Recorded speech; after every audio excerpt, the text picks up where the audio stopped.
యాదగిరిగుట్ట నరసింహస్వామి ఆలయం స్వయంభూ క్షేత్రంగా విలసిల్లుతోంది. తెలంగాణ రాష్ట్రంలోని నల్గొండ జిల్లాలోని ఈ నరసింహ క్షేత్రం రాష్ట్ర రాజధాని హైదరాబాద్కు 60 కిలోమీటర్ల దూరంలో ఉంది. ఇక్కడ నరసింహస్వామి 100 రూపాయలతో నిత్య పూజలు అందుకుంటూ భక్తుల కోరికలు తీర్చే స్వామిగా ప్రసిద్ధి పొందారు. క్షేత్ర మహిమ స్థల పురాణం.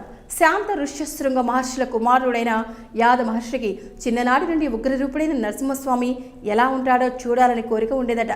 కేవలం ఆ కోరికను నెరవేర్చుకునేందుకు ఆ ఋషి చేసిన మహా తపస్సు ఫలితమే ఈ యాదగిరిగుట్ట రూపంలో నరసింహ క్షేత్రంగా వెలిసిందన్నది ఐతిహ్యం. సింహం ఆకారంలో గుహలో యాద మహర్షి చేసే తపస్సుకి ఆంజనేయ స్వామి అండగా నిలిచాడట. ఆ మేరకు ఇక్కడ ఆంజనేయ స్వామి క్షేత్ర పాలకుడిగా నిత్య పూజలు అందుకుంటున్నాడు. గ్రహ పీడితులు, మానసిక రోగులు ఇక్కడ సకల పీడల నుంచి రక్షణ కల్పించే ఆంజనేయ స్వామికి ప్రదక్షిణల మొక్కు చెల్లించుకుంటే ఆయా బాధ నుంచి త్వరగా విముక్తి పొందుతారని భక్తుల ప్రగాఢ నమ్మకం. త్రేతాయుగంలో యాద మహర్షి చేసిన తపస్సుతో నారసింహుడు ఇక్కడ 5 రూపాయలు సాక్షాత్కరించాడని స్థల పురాణం. జ్వాల నరసింహుడు, యోగా నరసింహుడు, గండ భేరుండ నరసింహుడు, ఉగ్ర నరసింహుడు, శ్రీ లక్ష్మీ నరసింహ రూపాల్లో యాద మహర్షికి దర్శనమిచ్చిన స్వామి లోక కళ్యాణార్థం మీరు ఈ రూపాల్లో ఇక్కడే ప్రజలకు అందుబాటులో ఉండాలన్న ఆ మహర్షి కోరికపై ఇక్కడే ఉండిపోయారట.